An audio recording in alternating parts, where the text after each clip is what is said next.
नमस्ते दोस्तों, मैं हूं अब्राम सर।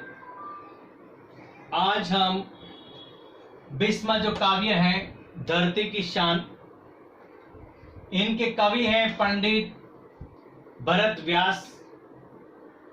उनके थोड़े से जो परिचय मैं दूं तो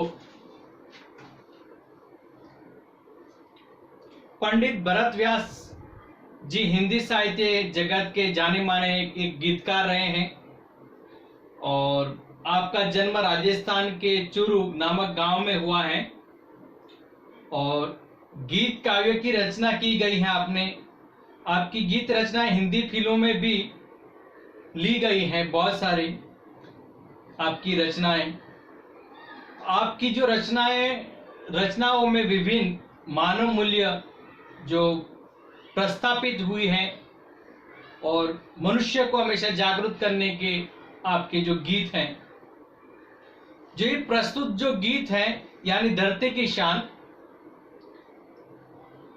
ये गीत 1958 में आई हिंदी फिल्म गांव गोरी से लिया गया है। इस गीत में मनुष्य की महानता को देखते हुए मनुष्य को सबसे बुद्धिमान बताया गया है और ताकतवर बनाया गया है और बुद्धि और परिश्रम के बल पर वो अपने जल थल पर और नभ में तमाम उपलब्धियों के जरिए से वो अर्जित माना जाता है और मनुष्य ने अपनी शक्ति से प्रकृति को बहुत सीमा तक अपने कुतूहल डालने से सफल हुए हैं।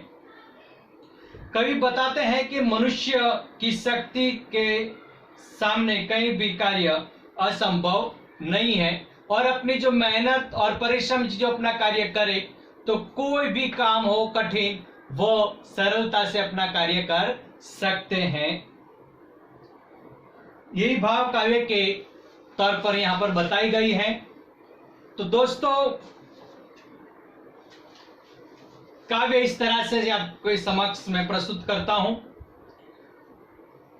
धरती की शान, शान यानी गौरव, शान यानी गौरव। धरती की शान तू भारत की संतान, तेरी मुट्ठियों में बंद तूफान है रे, मनुष्य तू बड़ा मान है रे। यहां पे कवि इस काव्य के जरिए से ये बताने जा रहे हैं कि हे भारत के, हे धरती माता का संतान, आपके पास इतनी सारी शक्ति है और तेरी मुट्ठियों में बंद तूफान भी है और जो आप अपने मर्जी से चाहे तो उनको रोक भी सकता है। इतना सारा तुम्हारे अंदर शक्ति और ताकत है। मनुष्य तू बड़ा महान है और अपनी शक्ति को तू पहचान। तू जो चाहे पर्वत पहाड़ों को भी फोड़ दे, यानी कि जो तेरे अंदर इतनी सारी शक्ति है और जो तू चाहे तो पर्वत को भी, शिखरों को भी तू तोड़ सकता है। मनुष्य तू जो चाहे नदियों के मुख को भी मोड़ दे, यानी कि जो तू चाहे तो हमेशा नदियों के रुख को, जो प्रवाह है उनको भी बदल सकता है, उनका मोड़ भी बदल सकते हैं। जिस राह पे गुजरती है नदी, जिस राह पे जाती है, लेकिन उनका जो आपको मन में चाहा तो उस रुख के तौर पर उनको बदल सकता है, उनके प्रवाह को। तू जो चाहे माटी से अमृत निचोड़ दे और हे मनुष्य, तेरे पास इतनी ताकत है कि हे मनुष्य तू मिट्टी इतनी निचोड़ दे धरती को और जो भूमि है और उनके अंदर जो अमृत निचोड़ने की ताकत, यानी सामान्य जो मिट्टी उनमें से भी आप अमृत जो कीमतीवान भी आप उनमें से निकाल सकते हो। जैसे कि खेडूत, किसान जो है वो ऐसा ही करता है, धरती को उबल दे, खेत बोलता है, उसमें से सब उन्हें सोने हरे निकाल सकता हो। तू जो चाहे धरती को अंबर से मोड़ दे। अंबर यानी आकाश। और हे मनुष्य, तेरे पास इतनी सारी, यानी धरती के और अंबर दोनों को एक करने की भी तेरे में अंदर ताकत यानी शक्ति है। अमर तेरे प्राण, अमर यानी कि न मरने वाला, अमर यानी न मरने वाला। अमर तेरे प्राण, मिला तुझको वरदान। हे मनुष्य, तो एकदम अमर है और तू न मरने वाले हैं। और दूसरी बात यह है कि तू अपने जो ऐसा वरदान मिला है मनुष्य तेरे पास सब कुछ है, तो उनको अपनी ताकत और शक्ति से ये तुम्हें वरदान मिला है तो उनको हासिल कर सकता है। तेरी आत्मा में स्वयं भगवान है रे, और तुम्हारे हृदय में स्वयं भगवान का वास हो, ऐसा महसूस होता है। और आप जो भी चाहो अपनी शक्ति को निकालो और अपना जो कार्य करना है बखूबी कर लो। नयनों में ज्वाल, नयन यानी आंखें, ज्वाला यानी कि अग्नि की लपट जो है उसे ज्वाल कहा जाता है। तेरी गति में भूचाल है, तेरी गति में भूचाल, भूचाल यानी भूकंप, यानी तेरी आंखों में इतना गुस्से क्रोध से मानो कि भूचाल यानी भूकंप ला सकता है, इतनी सारी तेरे अंदर शक्ति छुपी हुई है। तेरी छाती में छिपा महाकाल है, यानी तेरे हृदय में इतना छुपा महाकाल, महाकाल यानी शिव जिस तरह से तांडव से अपना जो क्रोध बाहर निकालता है और भस्मभूत हो जाते हैं, गुस्सा व्यक्त करता है, तो हे मनुष्य तेरे के अंदर अपने हृदय में भी इतनी सारी शक्ति है, तो उनको भी छिपा हुआ है और अपनी शक्ति जो है उनको आप जागृत करो और बाहर निकालो। पृथ्वी के लाल, पृथ्वी के लाल, लाल यानी पुत्र, यानी तू धरती का पुत्र है। तेरा हिमगिरी सा बाल, यानी हिमगिरी यानी हिमालय पर्वत, यानी बाल यानी मस्तक, माथा, सिर, ऊंचा स्थान, यानी कि आपके अंदर इतने सारे यानी धरती के पुत्र हो आप, और आपका जो सिर ऊपर ऊंचा यानी पर्वत जो शिखर के समान ऊंचा मस्तक है आपका। तेरी भकुटी में, भकुटी यानी भौं, भकुटी यानी भौं, तेरी भकुटी में तांडव का ताल, ताल यानी बाई छुपा हुआ है इसके अंदर। निज को तू जान, निज को तू जान, जरा शक्ति पहचान, और अपने अब अंदर जो छुपी हुई शक्ति को आप पहचान ले पहले, फिर इस जरा सी शक्ति को पहचानने के बाद अपनी फिर बाहर तू निकाल।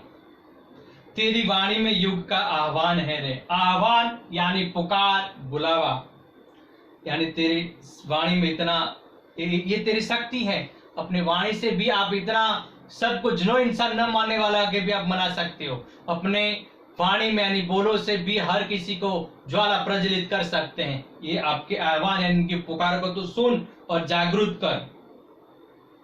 धरती सा धीर, तू है अग्नि सा वीर, यानी कि हे मनुष्य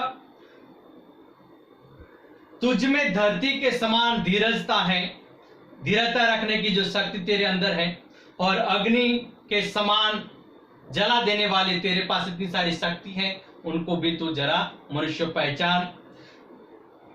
तू जो चाहे तो काल को भी थाम ले, काल यानी समय, काल यानी समय, यानी कि जो तू चाहे तो समय को भी आगे बढ़ने से तू रोक सकता है, समय को भी तू रोक सकता है और समय से भी तू आगे निकल सकता है। जो तेरा जीवन राह को आप बदल सकता है, और अपनी मेहनत करने से तू जहां पे रुका हुआ है उसके तू ऐसी मेहनत कर और आगे तू बढ़ सकता है।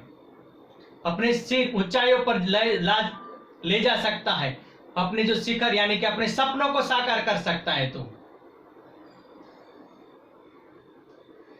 पापों का प्रलय रुके, पशुता का शीश झुके, यानी कि आज धरती पर इतने सारे जो पापी की बाढ़ आज तक बढ़ चुकी है, और चाहे तो उसे तू रोक भी सकता है। जो अन्याय हो रहे हैं और अन्याय को भी तू रोक सकता है।